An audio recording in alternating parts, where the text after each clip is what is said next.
should be live. I think we're live now. It says we're live streaming. Just gonna roll on over here. Yep, we're good. So,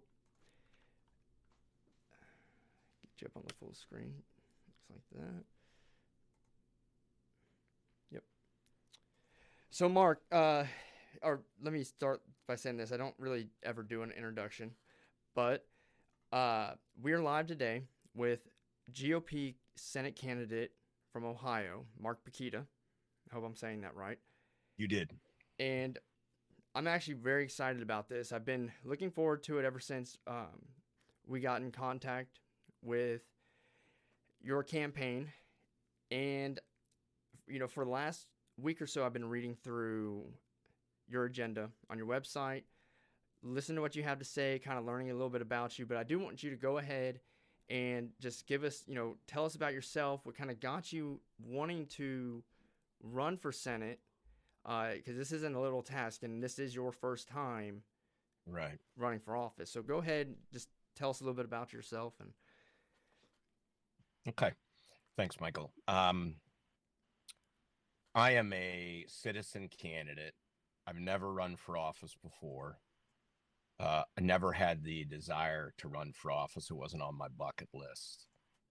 At the end of 2019, I sold a business that I had started in my basement with $1,000 of paid-in capital, my own money, my unfinished basement at that time. I started an IT staffing business. I grew it for over 20 years.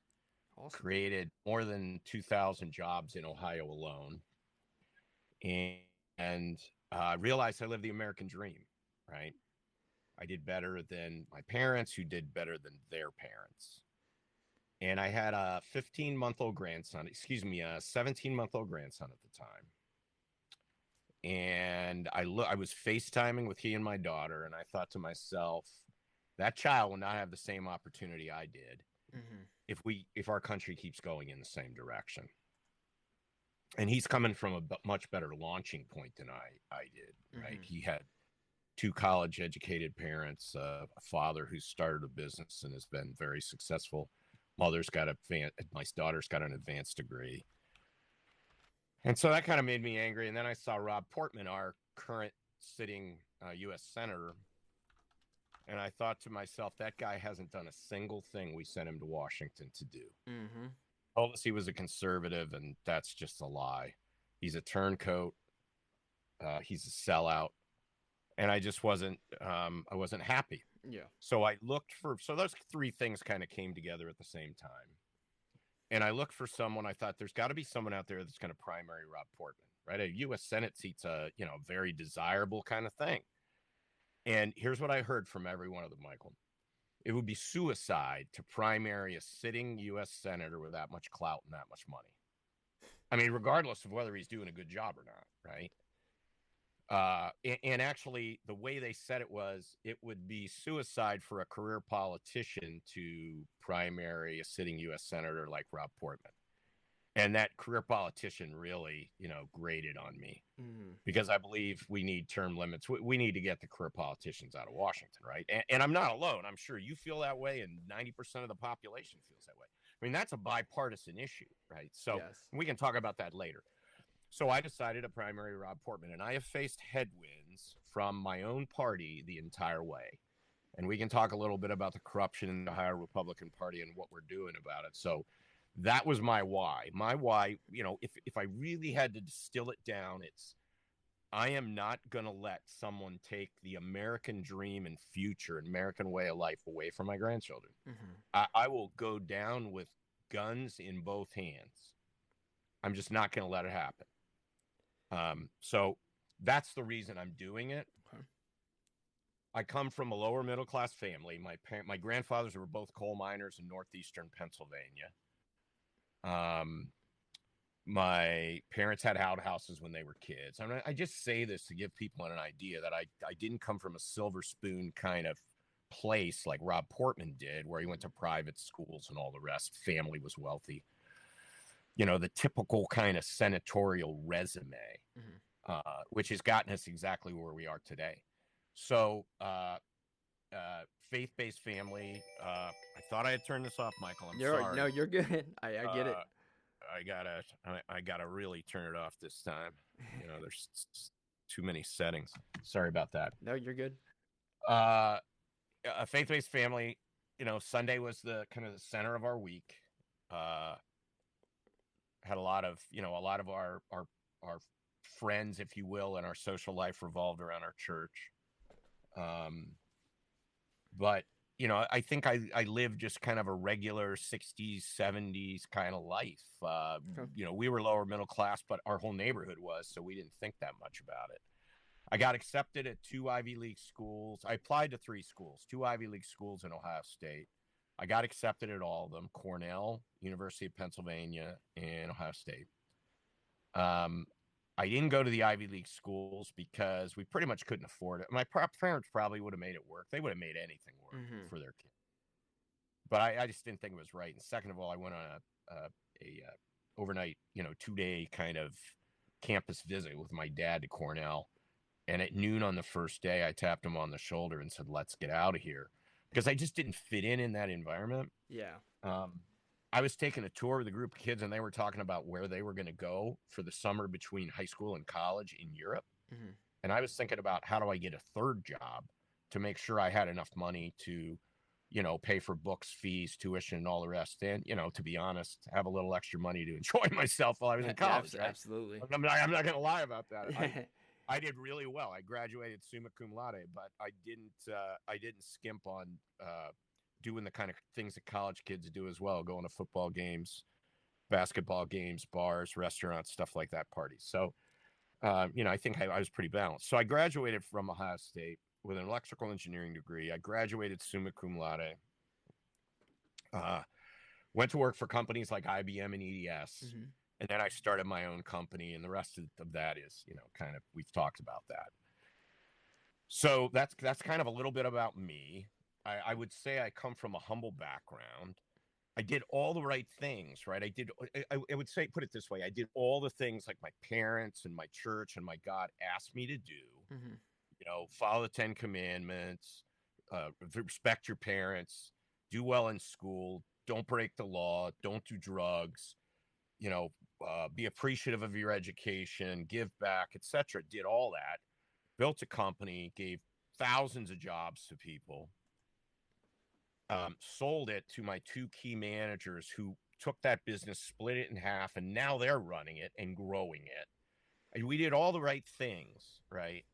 And now we're being told that we had white privilege, we're bigots and racists just because we're breathing. And all those things don't matter. That tradition doesn't matter. That American dream doesn't matter. The American way of life doesn't matter. And I just call BS on it. Right. You can say whatever on the show, by the way. Yeah, no, I know I can't. Yeah. But, my opponents love to pick up on stuff. I get it. That, right? I get it's the funniest little thing. So I just decided I'd had enough of it, and I was going to run. So rather than yelling at the TV every night or posting borderline inappropriate stuff on social media, I decided to get in the game and try to force some change and hopefully win the election. And we're doing really well. Every poll done so far is absolutely skewed or is a push poll. We think we're right in the middle of the pack. And once we get a poll that includes us, people aren't including us because they know if we show up in the middle somewhere, they go over, right? Because the only thing holding me back is name recognition and those people who will only vote for a sure winner. If they see me in the middle of the pack spending 1/6 the money of the next nearest person, we think the game is over. Yeah. And that's what they're scared about. So anyway, how am I different? Let me just talk a little bit about this and then we can get into things. Yeah. I got a 7-point disrupt agenda. It's kind of the high level thing. I think you took a look at it. Yep. And then we've got a 21-point published policy guide. Yep. And we do this thing called Mark Pukita's Truth Bomb on Tuesday nights where we live stream for an hour and we talk about policy and all that. But last night we were kind of making fun of the fact that we talk about this so much. So everything was like, oh, wait a minute, that's in the 21-point policy guide. But it's true. And I am the only candidate focused on policy. No one else wants to go there. This is in writing, It is. okay? It is. This is my commitment. And it's out on our website, mark4ohio.com/policy. Yep. And Mark4ohio.com/policy. You can find this card there. You can download a PDF or we'll get you one. And it's business card size, so people can, look at it, unfold it, but fold it up and put it right back in their wallet or their purse or whatever. Easy to carry. We can also give it out stealthily at events where they don't want us giving out big pieces of literature under the radar. Like, they're okay with that, but they're like, hey, we don't really want you, publicizing. So anyway, we've got this 21-point policy guide. And what I say to voters is this is the way I think, and this is what I believe. But more importantly, it's the way I will debate, negotiate, vote, and legislate when I get to DC. This is it. This is I can't say it's a contract because I'm one of only 100. I'm only one of 100. So I can't promise that I can get anything done. What I can promise is that I'll always follow this as a guide. And that if you vote for me because you like what's in here, you're going to get it. You're going to get that fight in DC. So that's a differentiator. The other differentiator is out of the 7 serious candidates in this race, including me, I'm the only true fighter, and we're proving it. Here are 3 things I will say that no other candidate in my race will say. The Ohio Republican Party is corrupt from top to bottom and left to right and needs an absolute regime change. There's a $2 million accounting inconsistency that they have been covering up. The current chairman, Bob Paduchik, and the current treasurer, Dave Johnson, are covering up. They do not want to have an external financial audit by a certified public accounting firm, a CPA firm. And the bylaws for the organization call for that to be done every year. They haven't had one in 16 years. And this problem started under Matt Borges. Jane Timken, who's one of my opponents running for Senate, was head of the ORP for a number of years. She knew about this and did nothing about it, covered it up, and then handed it off to Bob Paduchik, who was also covering it up. So nobody else will say that. Nobody else will also talk about the fact that the Ohio Republican Party rigs primary elections by doing primary endorsements. And they also rig re-election of central committee members because those central committee members endorse themselves. So they get slate card access, they get money, and they get staff, or they get staff paid for to run for an office that's unpaid, right? It's absolutely absurd. So I'm talking about this because we need to clean up our party. I like to say we've got to clean up our house before we go demolish theirs. Otherwise, we're hypocrites. So I'm talking about that. The other thing I will say that no one else will say is Mike DeWine, our current governor, does not deserve to be reelected. He deserves to be investigated. There is a absolute very strong connection between his staff, his orbit, people in his orbit, and the First Energy House Bill 6 debacle.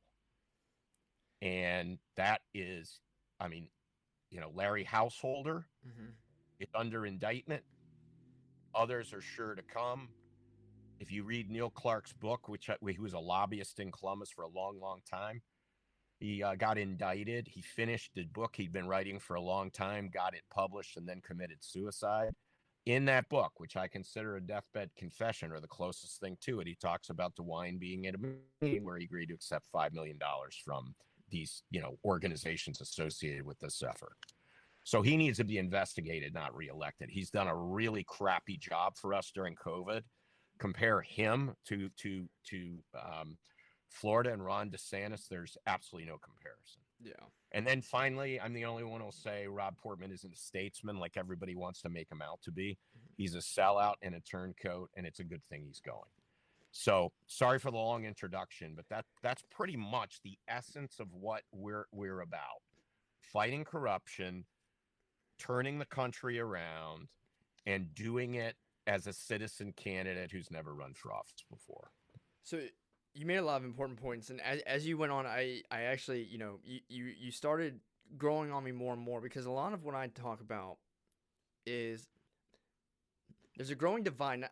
Look, I'm young. I'm 29.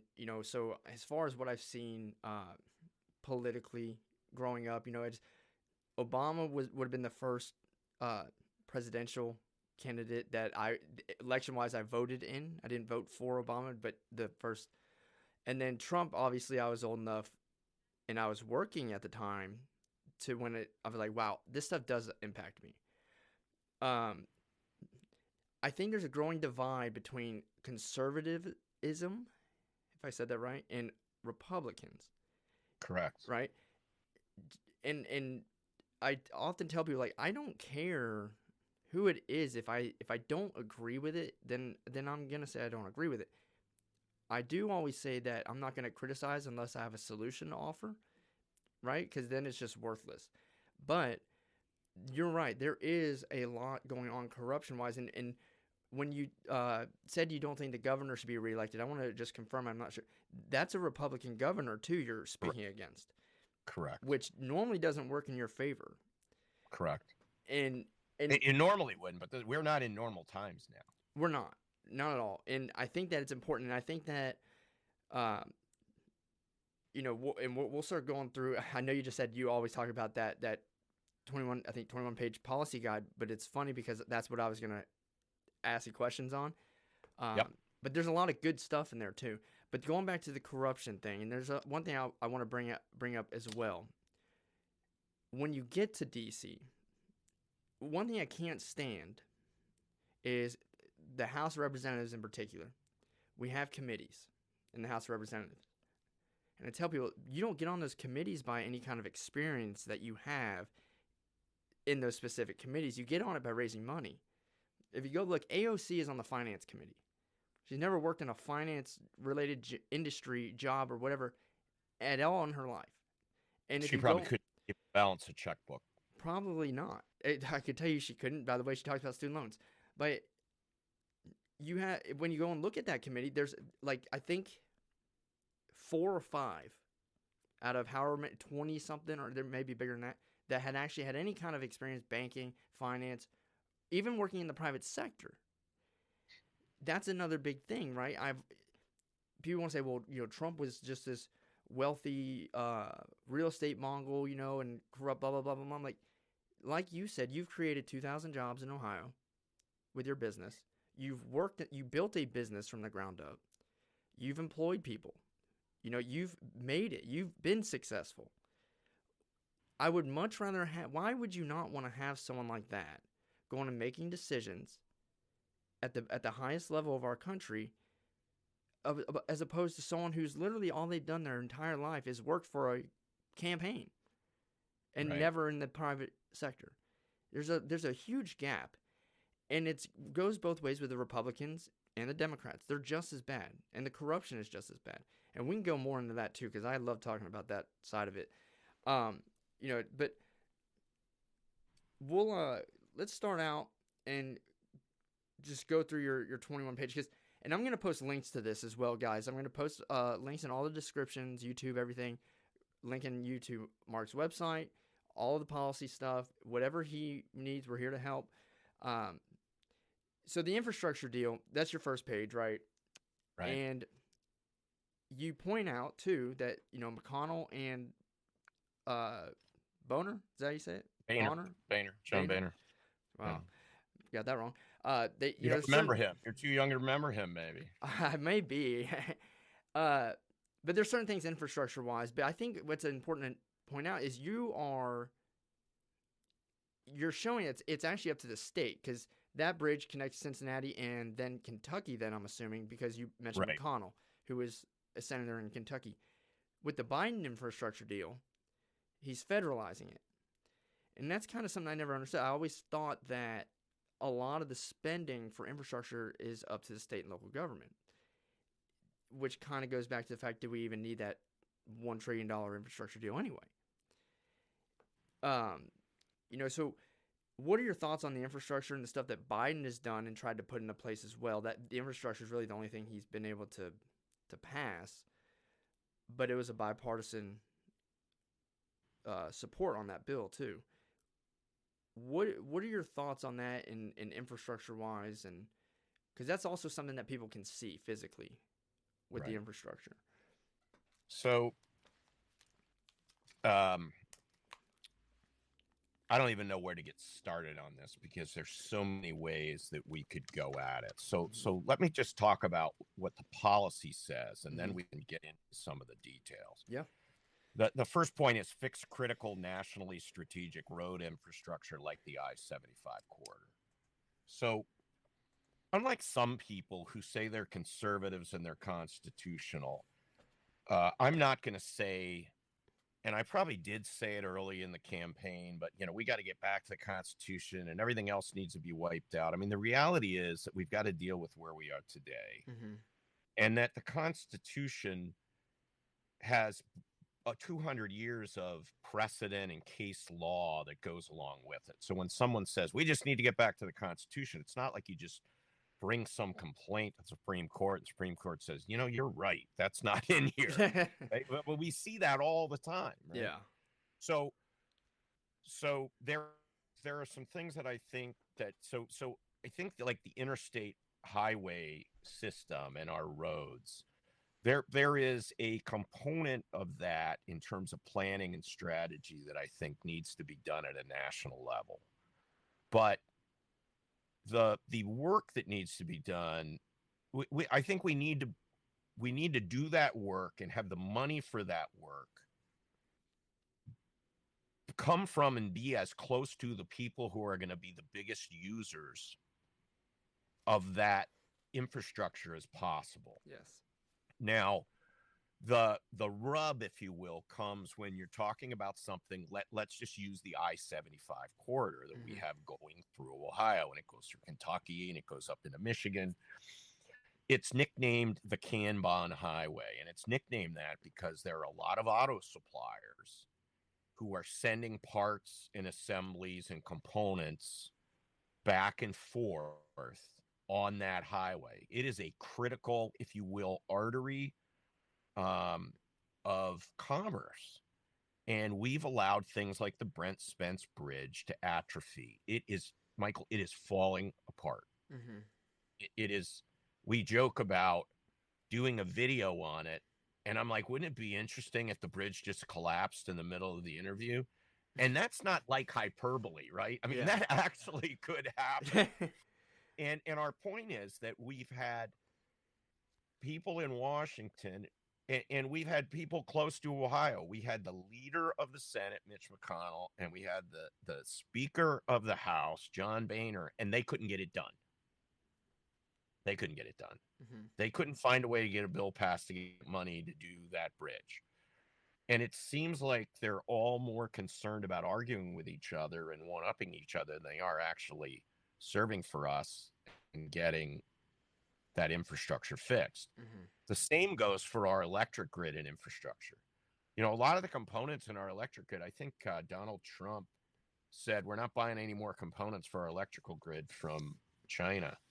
And I believe that was one of the executive orders that Biden overrode or delayed and then overrode at first. So let me kind of talk to you about another thing that bothers me when you look at it. In Ohio, we send between 140 and 145 billion dollars in federal taxes from people like me and businesses to the federal government. And we get back about 40 to 50 of it. Our budget in Ohio is, give or take, $85 million. So about half of our budget is money that comes from us, goes to Washington, and then comes back. Yeah.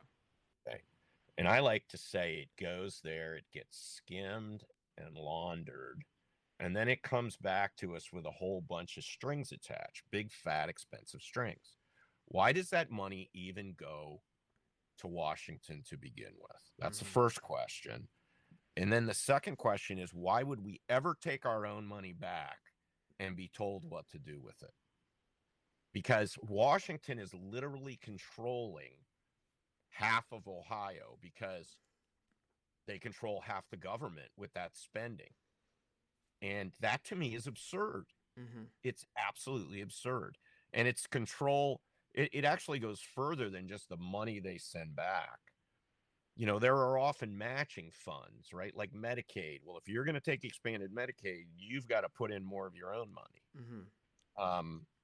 And I think these numbers have gotten so big that it's almost like we feel like we're, you know, talking about some cartoon kind of life where we're monopoly money. It's, oh yeah, here's another $100 billion. Well, it's going that And way. Yeah. It Yeah. is. Yeah. And then the other thing we can't do, and I believe in fighting hard for our rural counties in Ohio because I believe they've got amazing potential and they're literally being held back. Why the hell do we not have broadband everywhere in rural Ohio? Mm-hmm. It is a big freaking deal.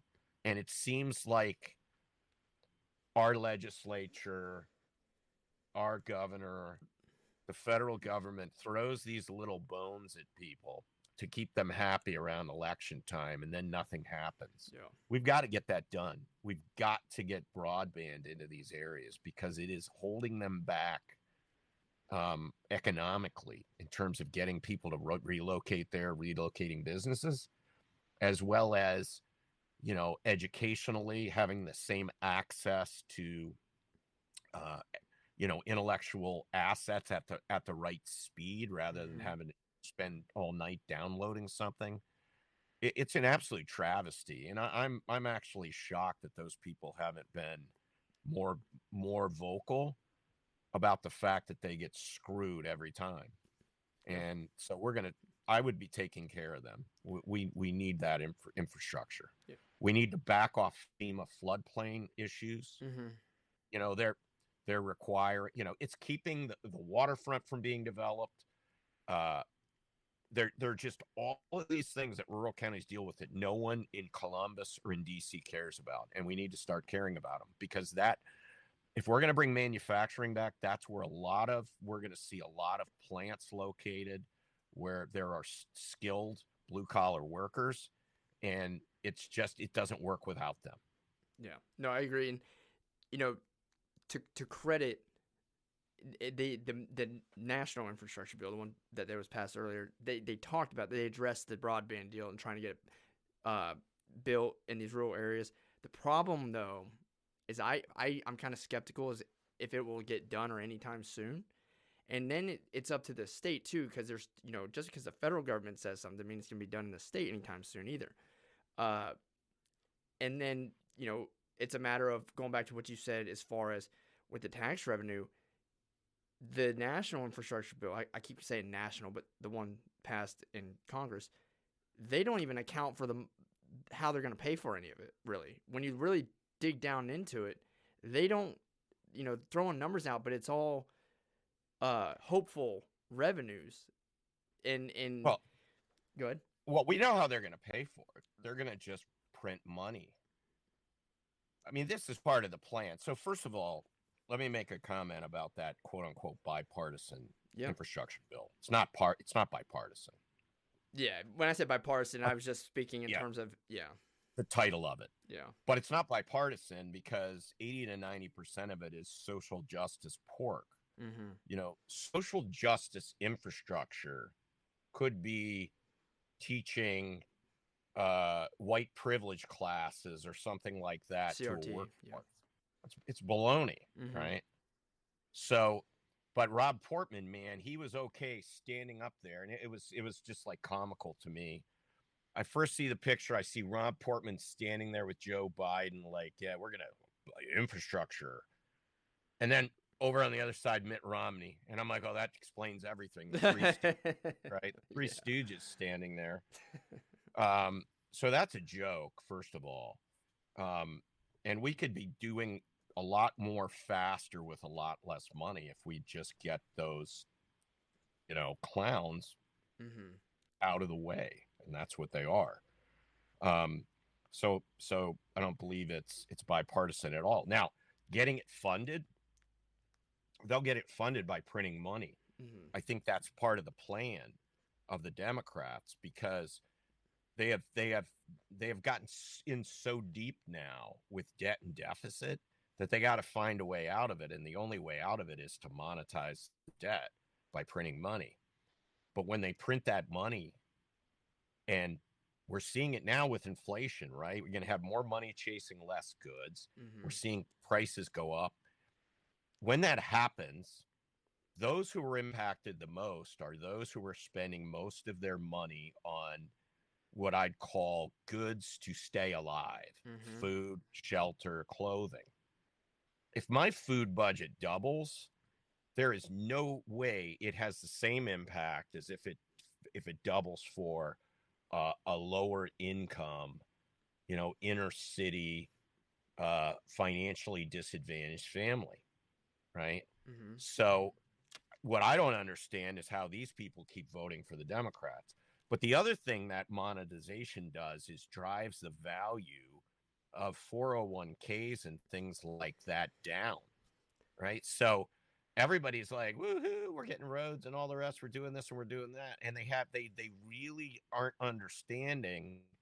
And so they'll get to retirement age and they'll start doing their withdrawals, and they'll be making them at the plan that their financial advisor gave them. And they'll be like, I can't live on this.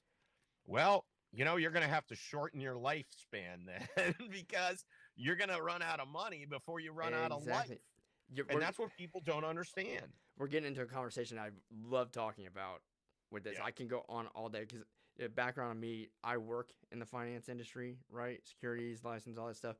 And it's amazing that we have elected officials that completely have no idea how connected the lower middle class is to the stock market and just all of that in general. Like when it comes to the inflation, okay? If we're gonna here's the thing: the Fed has already. I'm pretty sure they've already said this year so far, but if they hadn't said it, they're going to. They're projected to make multiple rate hikes this year. When they do that, that impacts the stock market. It's a matter of I mean, it is what it is. That hurts everybody. If over 50% of Americans, I saw the other day, is estimated to be saving for retirement in the form of a 401k, an IRA, or something. People, they're making it seem like only the 1% have these accounts. They don't. It's not about how much money or the share, because it's all relative, right? Just because a billionaire has $1 billion in the market and owns 30% of a company doesn't mean that there aren't other shareholders spread up, and it's all relative. $10 to me may not be $10 to a billionaire, but it's still, a lot of money. It's, it's not the same per person. And they make it seem like just because Wall Street and these billionaires and all that have all this money in the stock market and have the bigger shares in the stock market, that doesn't mean that you're not going to hurt regular people. Same thing with taxes. I wrote an article yesterday. It was absolutely crazy to me. I posted it in Wall Street Bets. I don't know if you know what that is, on the Facebook page. And what was amazing to me is all these people that are in a Facebook page regarding stock market trading did not get the concept. The article I wrote said that trickle-down economics works, but not like you think. And my argument was that trickle-down economics does work because when you raise taxes on businesses and the wealthy, all those negative consequences trickle down to the lower middle class. Inflation trickles down to the lower middle class. It's not a one-way street. Right. And there's like I said, go on all day about this topic, and my next question was actually going to be about your tax policy, and because this is where I think it really affects people directly. This is where they actually see it. When Trump when they got the TCJA, the Tax Cuts and Jobs Act passed, it immediately provided a benefit to everyone. Cut taxes across the board. You got more money in your pocket. But we have people that don't understand that because there's no one teaching finance. When it comes to education in schools, they want to teach critical race theory. They don't want to teach finance and economics growing up. They don't want to teach all that stuff, I think there's a more nefarious reason for that. I do too. And I think the nefarious reason is they don't want people to know, Mm-hmm. right? Because we've got a high percentage of sociopaths and psychopaths running this country in DC. And I say that and people smile or laugh, but it's true. You Mm-hmm. look at their behaviors. I've studied the psychology about this, and it's true. So they have no conscience, they have no soul, they can lie with impunity, they feel no regret or no remorse for anything they do, no matter who it hurts and how it hurts them. So all they're interested in is getting reelected because they either like the money they're making through it, they like the power, they like the control. I would contend that many of these people get into it. They like the money, but the power and the control is It's addicting. intoxicating. Yeah. Well, it is, and I've done a lot of posts on it. It's a behavioral addiction, Mm-hmm. just like you would be addicted to porn or Drugs. sex or Yeah. something like that. Well, that's a substance abuse addiction. Yeah. Okay. But it works the same way. You get this dopamine release when you do something, where you get to exert your power. Mm-hmm. You get dopamine release. Well, your body says that dopamine is really only here for, emergencies. And now you're abusing that ability of the body to release that dopamine.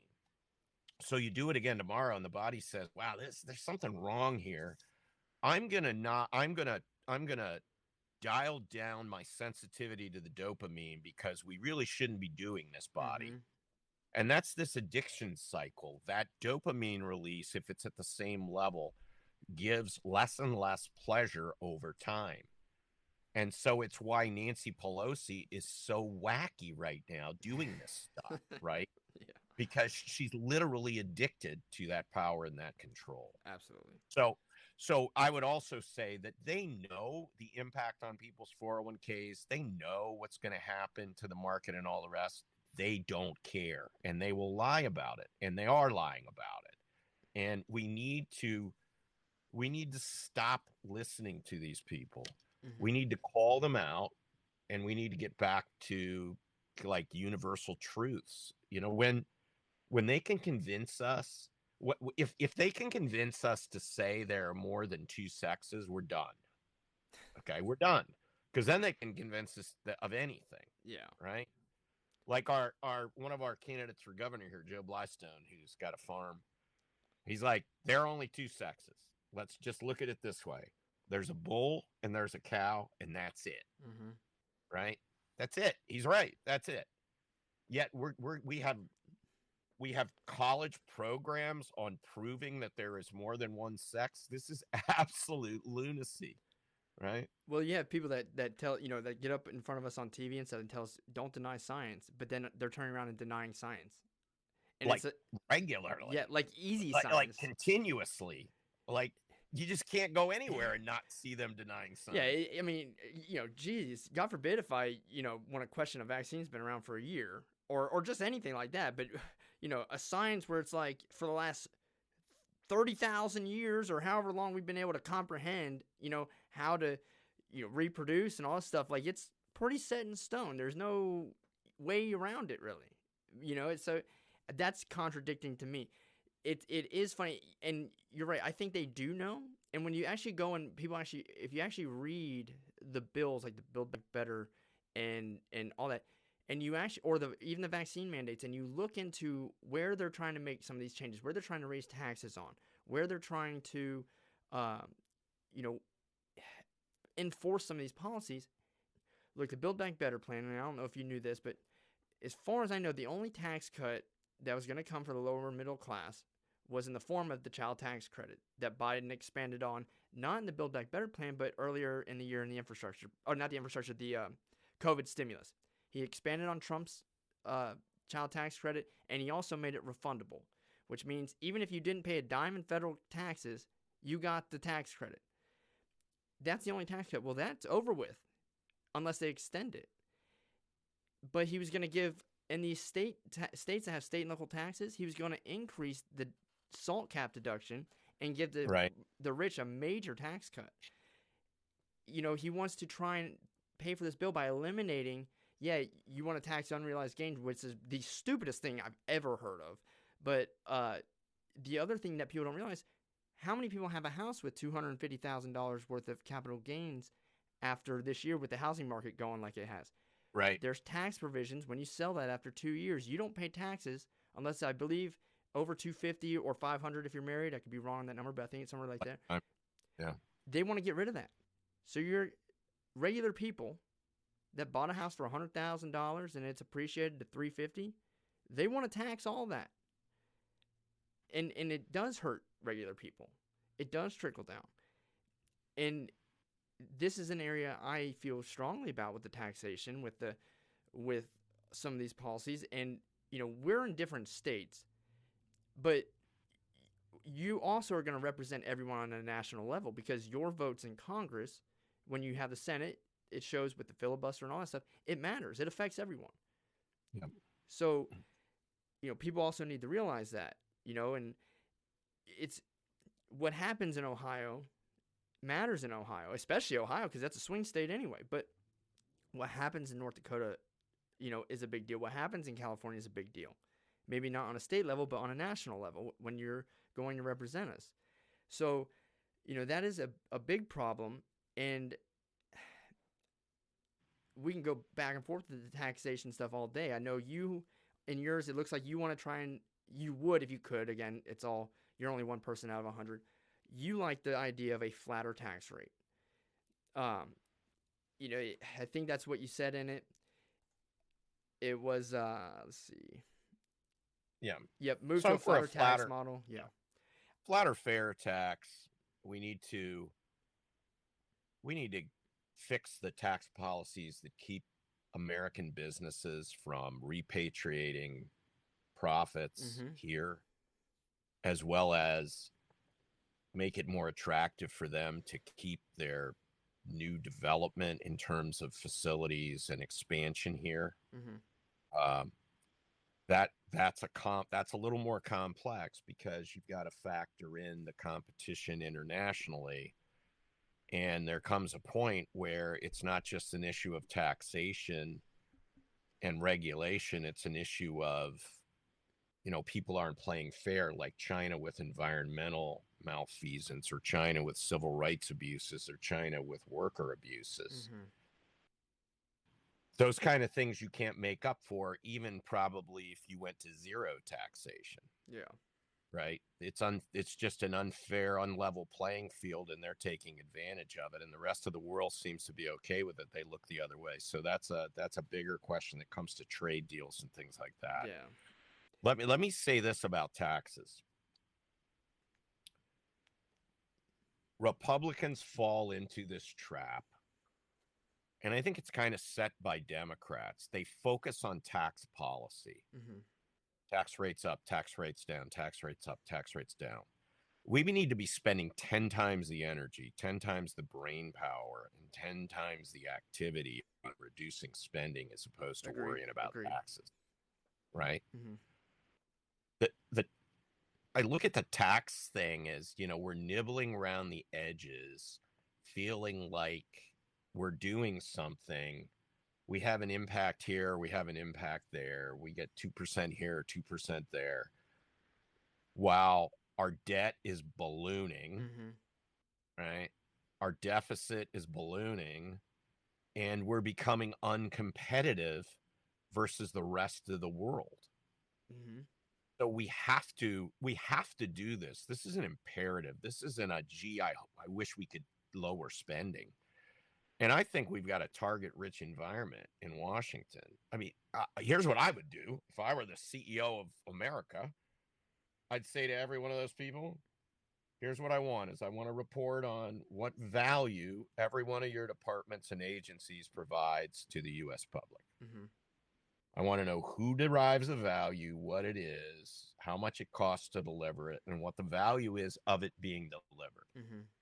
If you add value, awesome, you get to stay. Maybe we give you more money.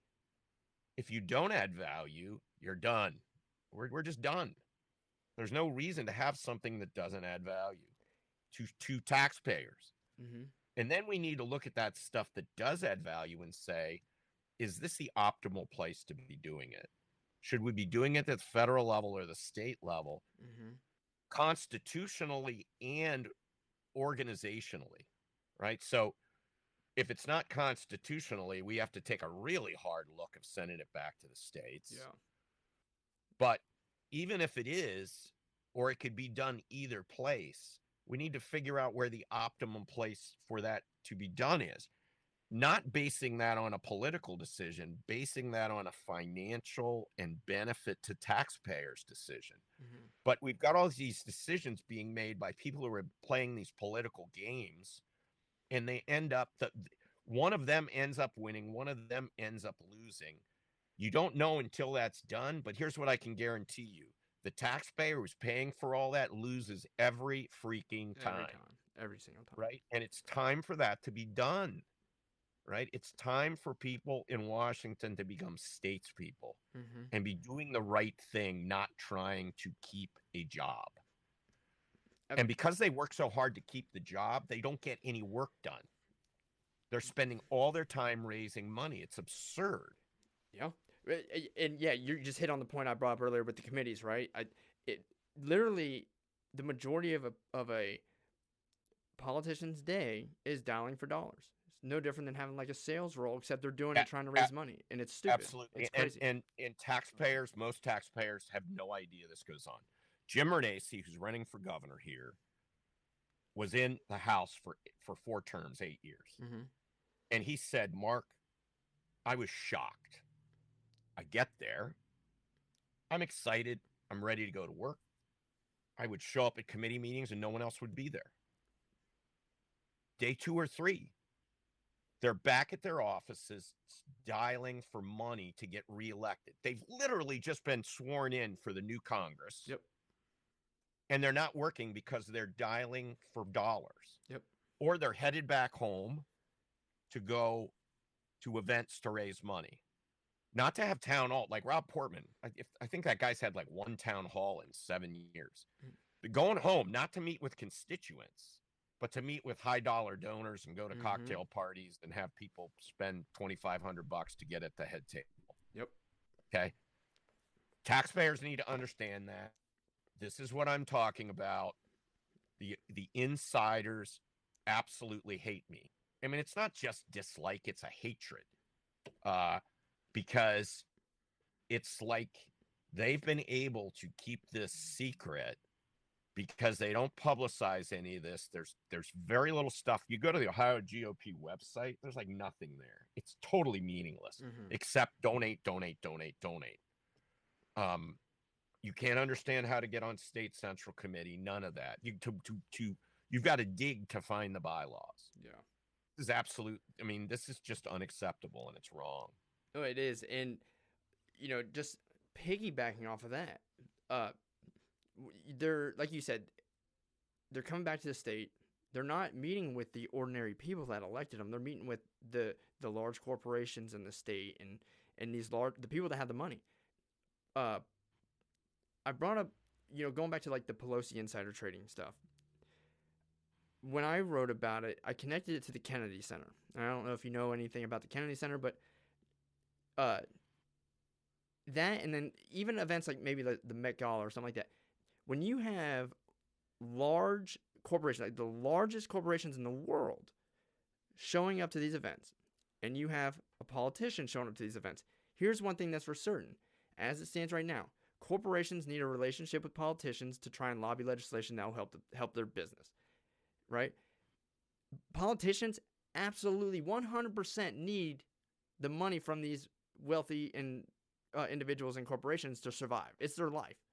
That's the only way they stay in office for 40 years and not do a damn thing. Right. They need it. How can you ever expect, when they have events and they're in one common area, if you have 2 people that have a relationship that they need each other, of course they're going to sit there and exchange information and help them out. It's all been inevitable. And you wouldn't expect anything else. That's literally what's going on. And it's wrong. It's insider information. It's illegal. The other thing, I brought up the SALT cap deduction, the state and local tax deduction in the Build Back Better plan. It's all about taxing the rich with the Democratic Party right now. But then they go and they give the rich a huge tax break. do you really think that especially when a lot of them are wealthy themselves, and I have no problem at all with, I'm a capitalist through and through, right? But a lot of them are wealthy themselves, but do you really think that they're actually going to do something that's going to risk their, a negative fallout on the people that are funding them to be there? They're not going to do that. It's not going to happen. And I don't understand why more Democrat voters haven't, figured this out. They haven't had an aha moment. The Democrats and Republicans basically, excuse me, abdicated any responsibility and care for the middle class. Our middle class is virtually gone. Yeah.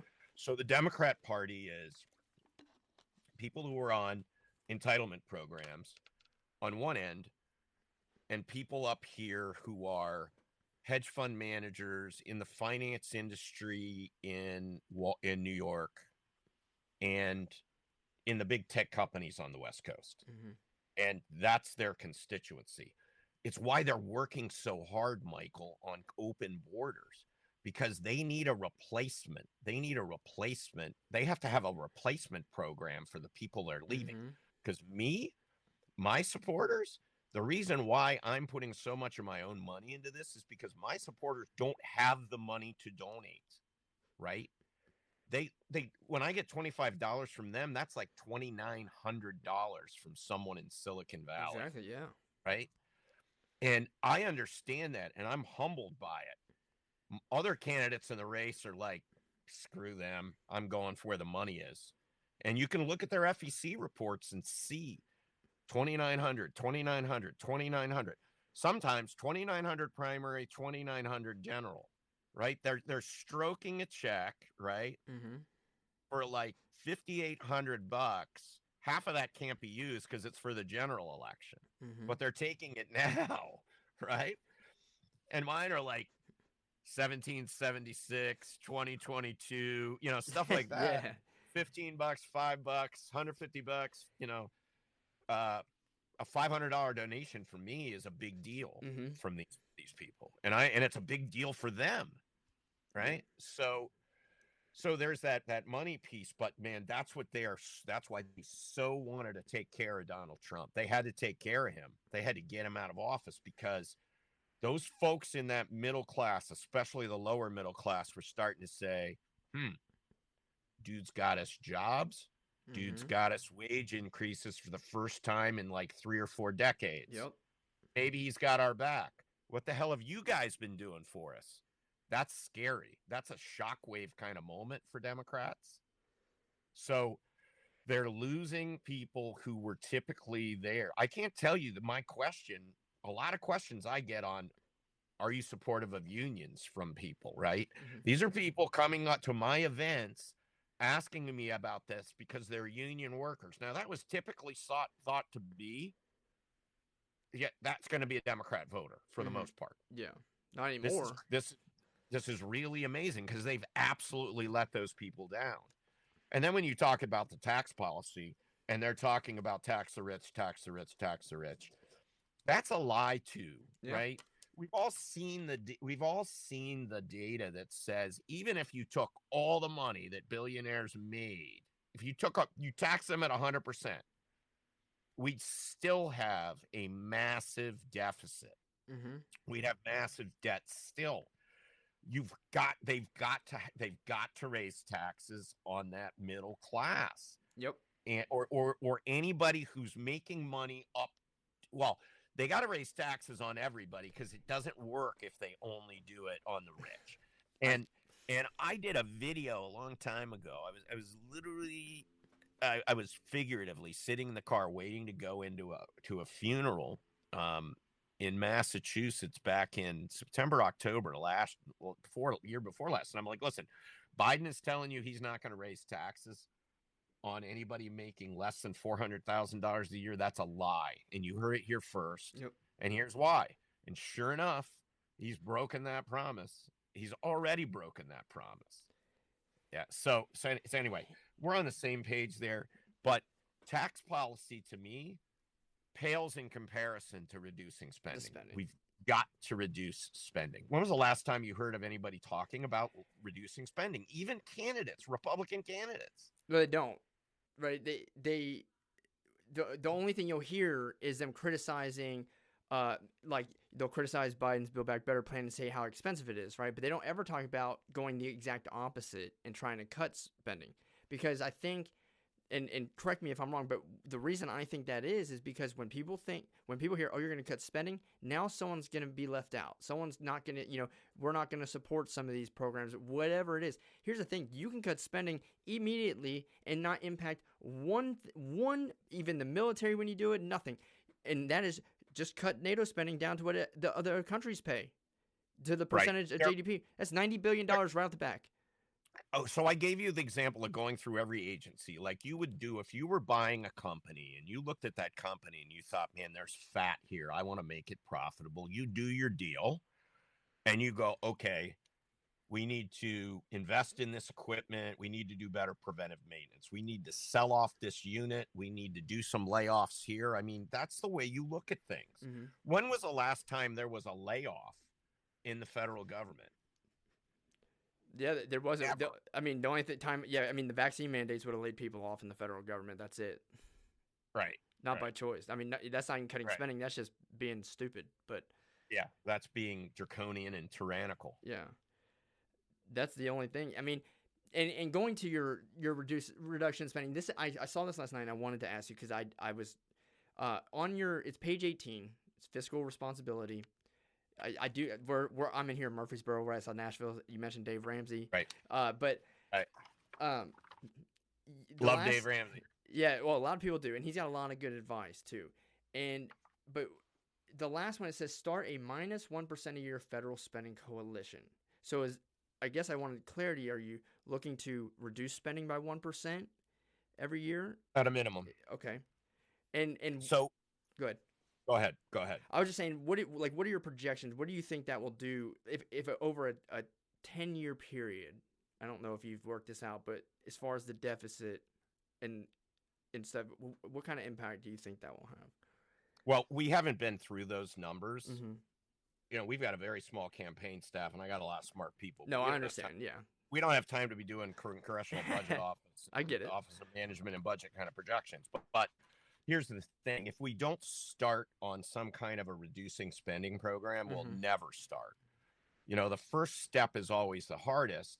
I think I mean, if I had my way and I was, king for a day, I would say, let's just cut the budget 10% right now. Go figure out how to do it. Mm-hmm. But that's probably not sellable, even though we need to do it. So anybody can cut 1%. Yeah. And I believe that it's kind of like, I don't know if you've ever been in this situation, but if you're in a relationship, whether you're married or whatever, and it's like, man, I really like a new car. Mm-hmm. Well, there's a couple ways you can do it. You can look at the payment, or you can say, why don't we save up for it? Yeah. And when you do that kind of thing, especially as a couple, it gets to be a game and it gets to be fun. Like, what can we cut out of our budget to put in the car budget, right? Or the new house budget, or the vacation home budget. And rather than think of going more into debt, you think of, let me defer this a little bit, but pay for it so I'm not saddled with that debt going forward. So I think if we could find ways to reduce the federal budget by 1%, it would show it can be done. And then there would be two things that would happen. One, people in Washington who really want to do it could see it could be done, and they would come up with other ways to do it. And then taxpayers seeing it would be like calling their representatives saying, get her done. Mm-hmm. And I think we can do it. But you don't hear about it, right? Yeah. And you don't hear about it because we've got a bunch of fakes and cowards in Washington. Agreed. We've got, yeah. I was just going to say, and it all, no, I didn't mean to interrupt you. I was just going to say, and it also comes back to the people they're trying to appeal to. Right? If you say you're going to cut spending, they want to. It's all about what can we give you nowadays? What can the government do for you? How can we help you? Rely on us is what they need. And that's a big thing. So when you start talking about cutting spending, they think that it's going to take all this money away from whatever it is, and it won't really even impact them. Here's the thing, people. The Department of Education, think about how much money they get from the federal government every year. They make $1 million annual contribution to the Kennedy Center. So if they're so tight and they need more money, why isn't every resource exhausted? If we're gonna do a COVID stimulus, why are we able to fund a infrastructure deal with unused COVID funds? Because it wasn't used. The government is very wasteful and not very efficient.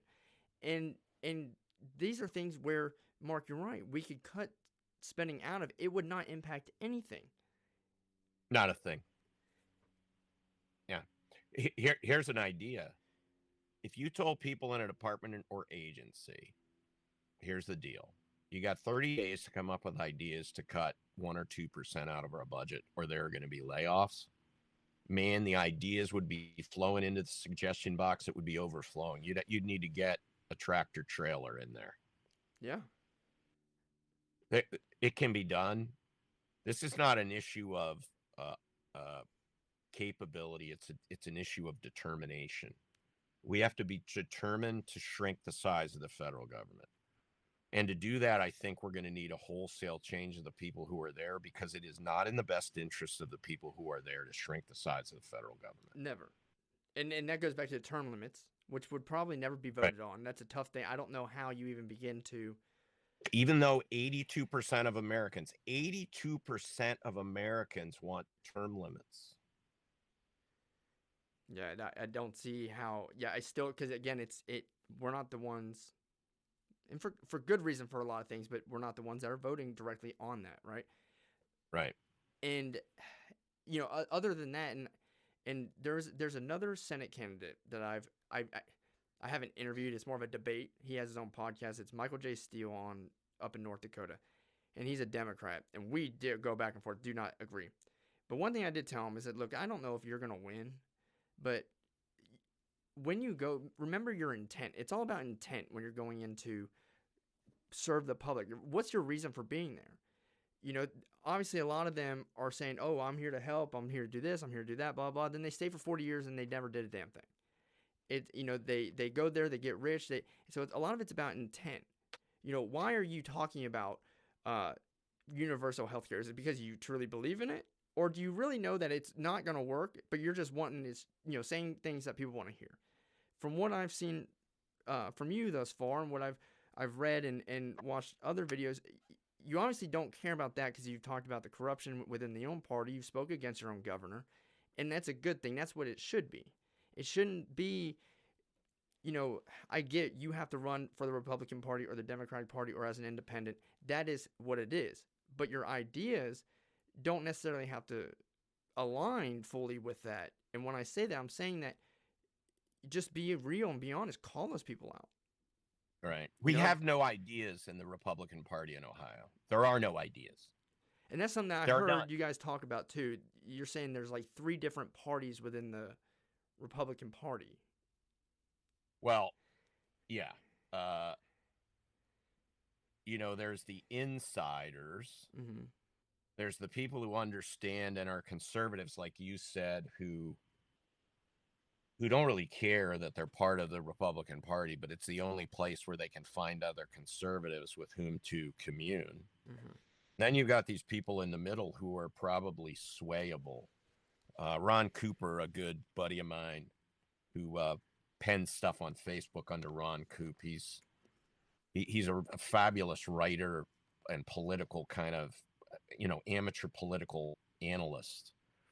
And he wrote something on that you might have seen. And it's true. And now that we have exposed this corruption and all that, it is all out freaking warfare on their part. Mm-hmm.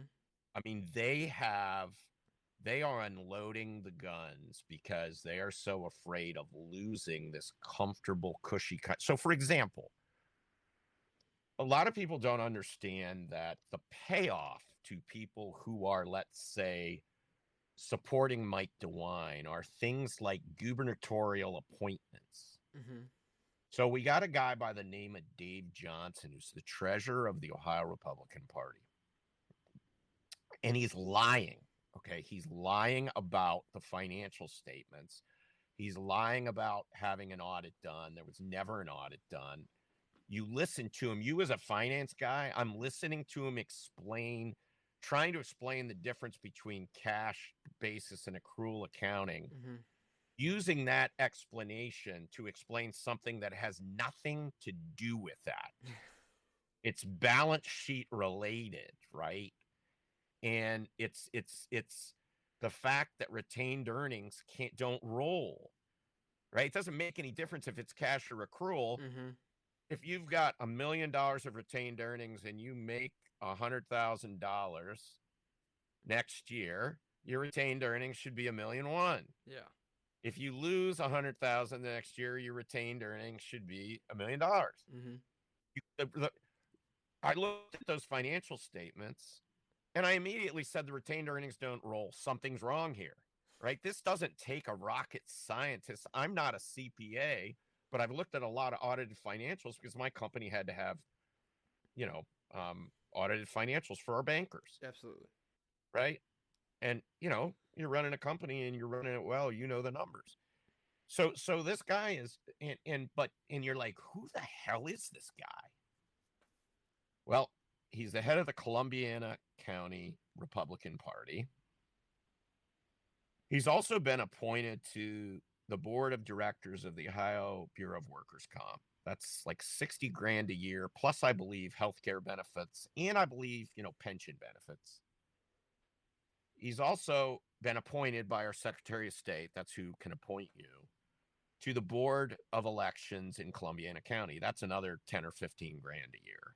So this dude on our dime is lying to us as Republicans while our tax money is going to pay him like 70 grand for doing absolutely nothing, for sitting on these boards and doing absolutely nothing. Because let me tell you, if you meet the guy, you realize there's like nothing there, right? So he's not contributing any value being a board member of Bureau of Workers' Comp. And now I hadn't thought about it till now, but him running the board, being part of running the board of elections in Columbiana County, that scares me too. Yeah. But so you go through all these people who are on state central committee and you see the absolute corruption. And when I say corruption, Michael, I'm not just talking about someone's giving them money.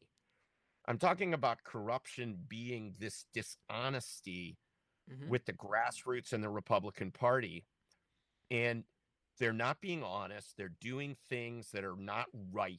I'm not going to say they were illegal. I'm not a lawyer, but they're not right. They're wrong. Ethical, not ethical. They're not ethical. I mean, that, they're just wrong. We would know they're wrong, right?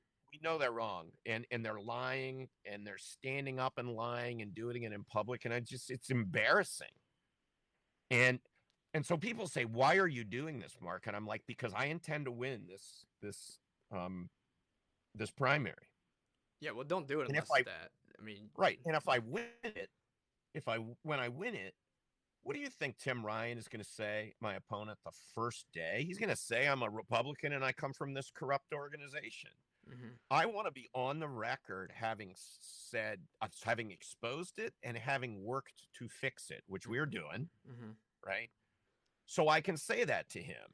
And then flip it around and say, so what are you doing to fix corruption in your own party? Rather, you're not. You're taking advantage of it. Yeah. You're the quintessential empty suit career politician. Yeah. Again, like you say, corruption goes deeper than someone giving you money. There's, it's a lot deeper than that. Right. And going back to it when you were talking about the accounting stuff, I don't think you've read the White House's economic reports and their agenda on the White House website.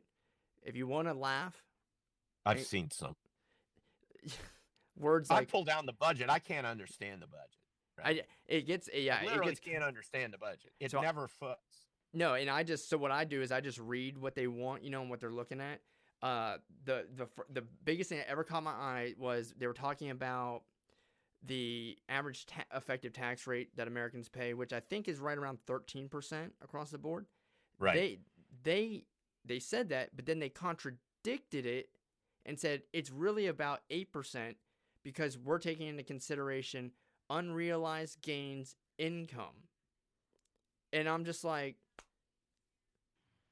how is it income if it's unrealized gains? The only income you would get for something like that is like a dividend or like rent, and you've already been taxed on it. So Right. that would be in the consideration. An unrealized gain, what are we doing here? And then they said, I was reading something last night, I can't remember what it was. It was the same thing. I'm reading just a term. It was like, did Biden write this himself when he was off his meds or something? Like, who came up with this? You would imagine in the state of Ohio or in the federal government, we would have the smartest people, some of the smartest people in the world doing this, and we don't. It's just, No. it's beyond me, you know, and it's probably even worse at a state and local level, I would imagine. And the I think smaller you go, the worse it gets. yeah, I think you're right. I think you're right about that. Dan Bongino likes to call them dumb smart people or smart dumb people. I forget the way he puts it. I guess they're dumb smart people. So they've been to all these Ivy League schools or wherever, high-end schools, but they're just dumb because they have no life experience, or they've drank the Kool-Aid coming from politicians who are lying about things, and they're like, oh no, that's true because Nancy Pelosi told me it's got to be true. And it's just it's ridiculous. And all you have to do is listen to most congressional hearings, whether it's a Senate hearing or a House hearing, and listen to both the answers. Like the answers the other day when Ted Cruz was asking the FBI about having FBI plants or informants in the January 6th crowd were like, I mean, these people, it's clear they're lying. It's also clear they're really stupid because they believe they're the smartest people on earth and no one is going to be able to figure out that they're lying. And then when they're caught, their common answer is, well, I don't know about that. I'd be happy to get back to you on that. Yeah. Right. Yeah. I'd be happy to get back to you on that. There's no consequence for being wrong, ever. None whatsoever. Right. And they don't even apologize. Forget No. about consequence. They don't even say, we were wrong. I'm sorry. No. This goes back to whether it's a politician or an economics or a investment guy on MSNBC talking about what he thinks the stock market's going to do, whatever. Freakonomics is a great book. They talk about, look, they did a study. It's like 51 to 52% of the time, the smartest people in the world when it came to trying to predict what the economy was going to do, presidential elections, stock stuff, were wrong 52% of the time, I believe. So you had a better chance of flipping a coin than you did listening to them. But there's no consequence for it. Or on an arbitrage basis, you want to make that 1 or 2%, you bet against them every time. Yeah. And the reason being is because they can get up there and they have the freedom to spew whatever they just feel. Which, we have our freedom of speech, but there's no consequence for them being wrong, but there is a consequence to saying you don't know. Because when you get up there and you're supposed to be this professional that knows everything that someone's relying to get information on, if you get up there and you say you don't know, I think now you appear maybe incompetent, or you're not. I said this to Michael J. Steele as well. I said, look, I would rather hear a politician say, we don't know, we're going to go figure it out. I don't like when they say, let us get back to you on that, because I don't ever hear what that response is if they do get back to someone, and or just they just lie and they're wrong, or they just take a guess. I don't want that. Just tell me. If a client calls me and asks me something I don't know the answer, hey, let me go find out. That's right. And that's just more respectful. I don't want to give someone the wrong answer, but they do. And then when they do get the wrong answer, or they know the right answer, but they know it's not going to be a good thing, they're trying to, CYOA and oh, I don't know anything about that and whatever. And that's a whole other issue. It's just, there's a lot that goes on. Yes. And this is stuff I always talk about. Obviously, this isn't a, thought that is limited to myself, because even we've never talked before this. and we share a lot of the same ideas. And these are ideas that aren't like just regular general policy ideas. These are like just morals, and um, so so you hit on a really good point right there.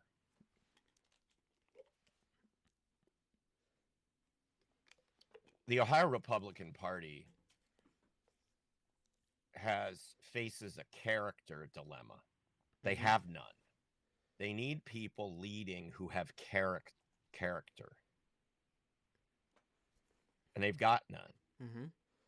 Because they're dishonest and they don't fight if it takes any toll on them. So yesterday, Martin Luther King Day, it's a great thing to talk about. In his writings from jail, he talked about the fact, and we had a video of it yesterday. We put it on social media. I'm glad you brought this up, where he talked about it is absolutely your moral imperative responsibility to follow just laws. It is also your moral imperative to not follow unjust laws, but you need to be prepared for the penalties for not following unjust laws. In other words, you need to put your money where your mouth is, or your body in where the police want to take it. And you do it cheerfully, you do it kindly, you do it respectfully, but you do it. And none of these people will do it. That's character. That's leadership. They have no character and there are no leaders. And then when people go back and think about the founding fathers, they think it was just this grassroots uprising of people and they just kind of were elected the leaders. No, they were already leaders. They were wealthy individuals in their states and in geographies. They had a lot to lose, and they were willing to put it on the line to form the perfect union or a more perfect union, because they always thought it could be improved upon. But they were willing to put it on the line. And so when they said, hey, Michael, hey, Mark, follow us, we're going to tell the king to stuff it, we'd be like, wow, if Thomas Jefferson is willing to risk that, and Ben Franklin's willing to risk that, and, these guys, Paul Revere, all these people, they were relatively wealthy in the grand scheme of things. If they were willing to risk that, I'm going to go follow them. Right? And we need more people like that. So I asked myself, what am I risking? Well, I'm putting my own money into this, but nowhere near the kind of money other people are. Because I think that money in politics, we're just not going to play that game because it's just wrong again. But what am I doing? And it's kind of like, I think, here's what I'm giving. I was blessed with financial independence because of selling my business. And I'm also blessed too. Let's not discount hard work, but if God decided he didn't want to smile on me, it wouldn't have happened. I'm blessed with this time freedom. And so that's my contribution. I'm giving back. I'm putting money into it. I'm spending my own money. I'm putting my money where my mouth is, and I'm giving my time and my effort. But more than that, I seem to be blessed with this ability to take shit from people and not care about it. So I'm being called anti-Semitic because I call out one of my opponents for going to evangelical churches and acting like a televangelist when he's Jewish. That's all I pointed out, that he's an actor, he's a facade, he's a caricature. Josh Mandel has never created a single job, has been a career politician, is a career politician. He's the furthest thing from the bastion or the icon of Judeo-Christian morality. And yet, because he's got some money and he's backed by Club for Growth, he's able to have a high name recognition and all the rest. But he's a joke, right? He went underground after quitting the last senatorial race. 3 years, poof, he pops back up. Nobody knows what he did. Yeah. And he can't explain it. He's done like nothing for 3 years. And so we're trying, we're pointing that out, and we're taking a lot of slings and arrows. But I that's my commitment. That's what I'm willing to give. And I'm like to people, if I'm willing to take that shit, maybe you could help me take that shit, right? You volunteer for me. You could send me some money. You could speak out and share my stuff. You can arrange an event, things like that. Yeah. Because I think true leaders have to have, like, what is Josh Mandel giving up to go do this thing in the Senate as a leader? Yeah. 0. What is Jane Timken doing? 0. We can go down the list, right? Because they're all playing I'm the only one saying those things we talked about. So they're all playing the game, and they're all okay as long as they don't want to piss off anybody in the Ohio Republican Party, because those people are fighting against me. They're shutting me out of events. They're telling people not to sign my petitions to get on the ballot. Like, how whacked is that? Yeah. Our candidates, we're signing each other's petitions because it's about getting on the ballot. Doesn't mean I'm going to vote for you. It just means I think you as a citizen have the right, and I want to support you in doing that. But these creeps on the Ohio Republican Party State Central Committee won't even sign my petitions. And we went after them intentionally to show people how wretched these people are. They're absolutely wretched. And it's not a policy problem. It's not like who was the guy from Ohio? I can't off the top of my head. He ran against Trump. He made it pretty late in the primaries against Trump. John Kasich? Yeah, John Kasich. When I listened to him, I thought he was a liberal. Like, at least he's a total rhino. Yeah, he's a total turncoat. And he's just a bad human being. He's just a lying sack of cheese. And where I'm going with that is as a Republican, he needs to then lash out at other candidates to try and expose character flaws, because the policy doesn't support Republican values. When I look at yours, I'm thinking, like, these are all conservative talking points. You align with the Republican side, and you don't really have a reason to go and try and, bash people. And I always said, I don't care about a lot of, I don't want, just crazy bad people, right? But it's also about what are you going to do in office? Like with Trump, did I care about the Stormy Daniels things? Hell no. Who cares? Right? I care about what he's going to do for the American people, and if I agree with it or not.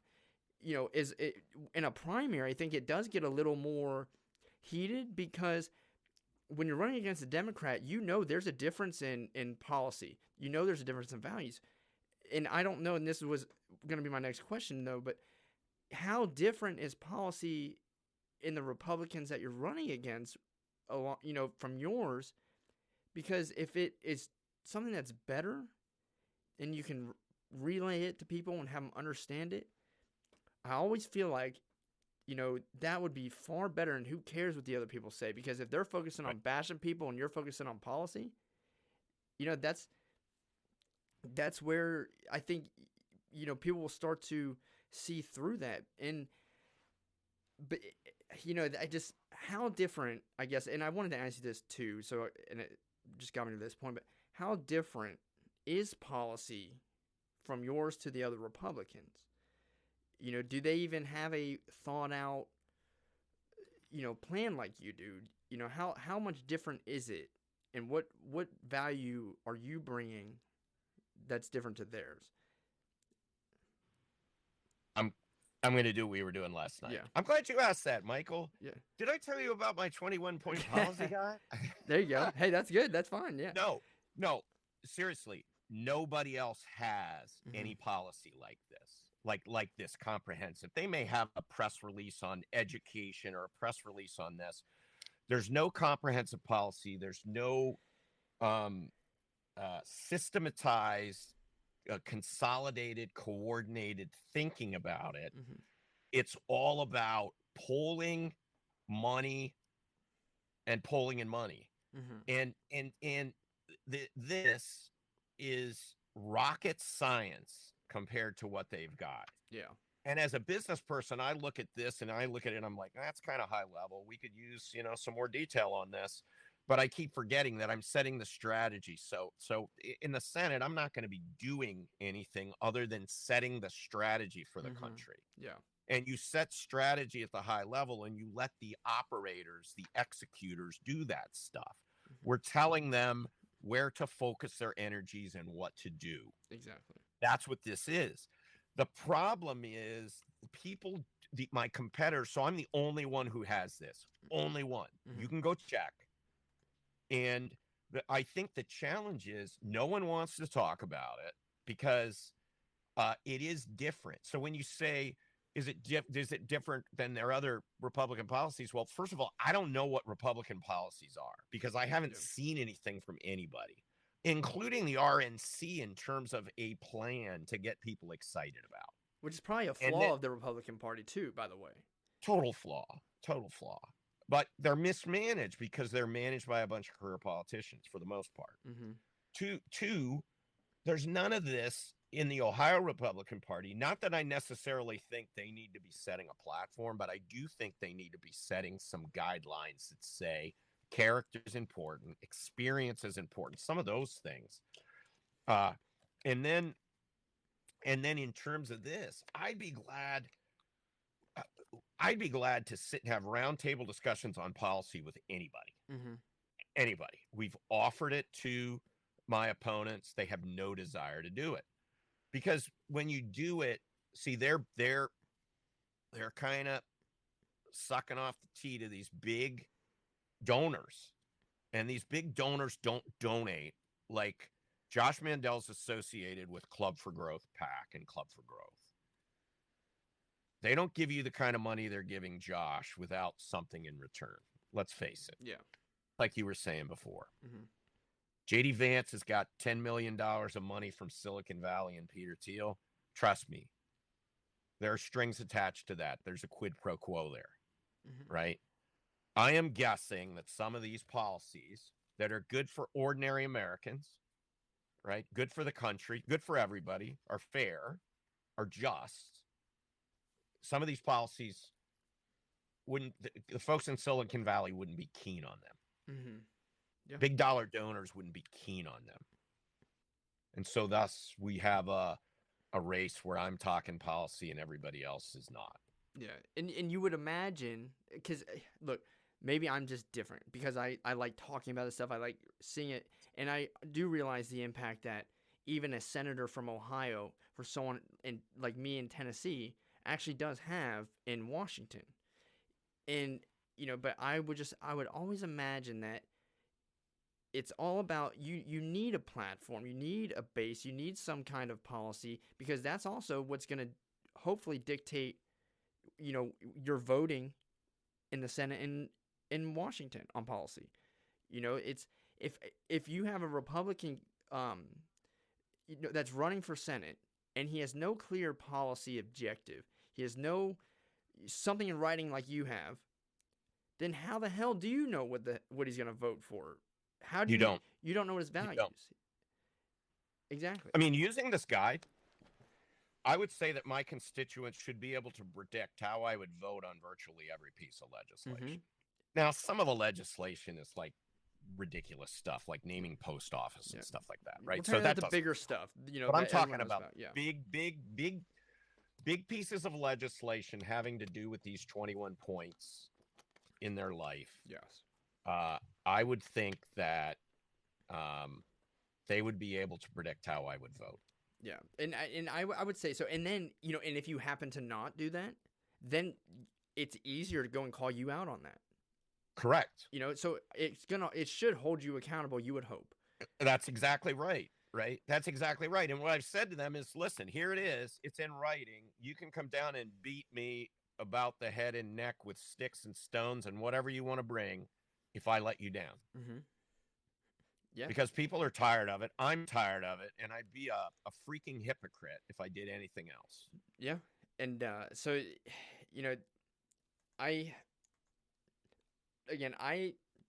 it wasn't until, we got in touch that I started looking into you. Okay. And you've grown on me, and I've got a lot more respect for you as I've looked into what you represent, what you came from. It's always a big thing with me with what you've done prior to running for office. Uh, we have a lot of the same values. So, and I appreciate you giving me the time to talk to Yep. you. And I hope that, you continue your success and, hopefully people can see through a lot of the stuff that's going on. And all I ask, I'm going to tell you, like I told the other guy, right, is when you get there, just keep the same intent. Yeah. Right? The intent, yeah. Yeah.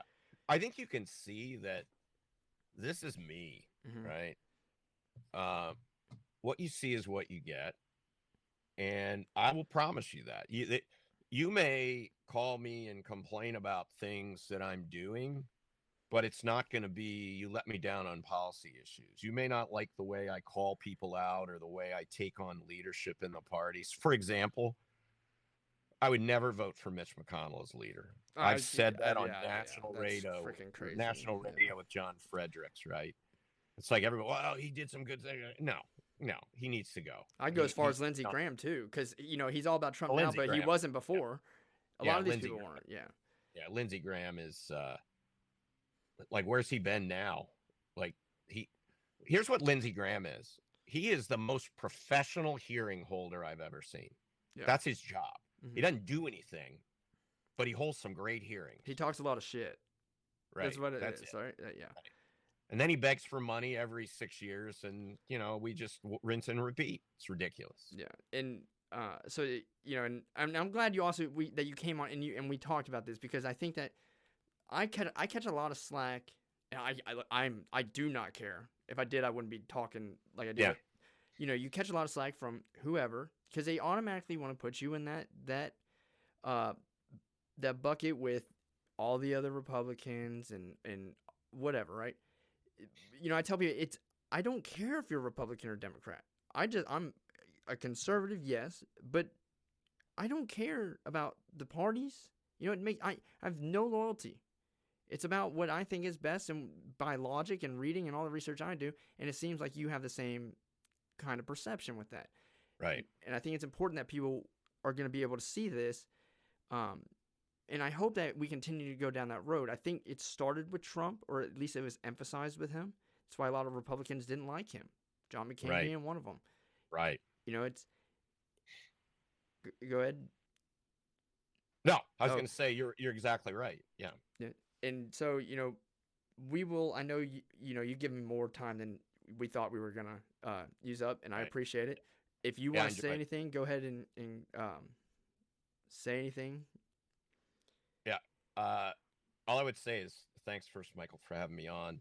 Mm-hmm. Second, what we just discussed and the way we had a discussion is just who I am and what I do. Okay. I'm not faking it. I'm not, and people know it. Like people who know me in Ohio know that, I'm not the most polished. I sometimes say things in the wrong way. They get misinterpreted from the way I really meant them. And I mean that. It's not trying to back out. I'll just say I could have said things a better way. But what you see is what you get. I am fighting for the middle class, the lower middle class, the middle class, the upper middle class, the soul, the meat of our party. Mm-hmm. The leadership is rotten in Ohio and needs to go. Mm-hmm. And I will, people are like, well, why do you care? You're going to be a senator. I'm like, because I care, because I'm going to be a senator, but that organization that's rotten is shoving substandard corrupt candidates down the throats of Ohio voters. And many of them are accepting it because they trust the Ohio Republican Party, mm-hmm. right? The people who are only Republicans on election day, they get the slate card and go vote the slate card. The slate card is rigged, ladies and gentlemen. It is not the slate card. You've got to check these people out. So, mm-hmm. so my parting words would be, Ohioans, if you're listening to this, forget Ohioans, Americans, if you're listening to this and you're not spending at least an hour or two a week reading about, listening to, doing research on politics and politicians, you need to do it. Yeah. I think if we had people spending 40 to 60 hours a year Mm-hmm. on political things, just a hard hour or two a week, we would all be much better off. I agree. Because you would see how much corruption it is, who's doing it, how many people are involved, and you'd be shocked. Yeah. It is the significant majority. Mm-hmm. Yeah. So yeah, we'll go ahead and close it out. Stay with me real quick. I'm gonna end the live. Yep. Yeah. So I appreciate it. We're gonna share this out. All the people that came in. We have some comments. I didn't really get a chance to read them all, but markforohio.com. Yep. Mark the number 4. We're gonna put that in the description. All the links. We're gonna share this out, and we will be back on tomorrow.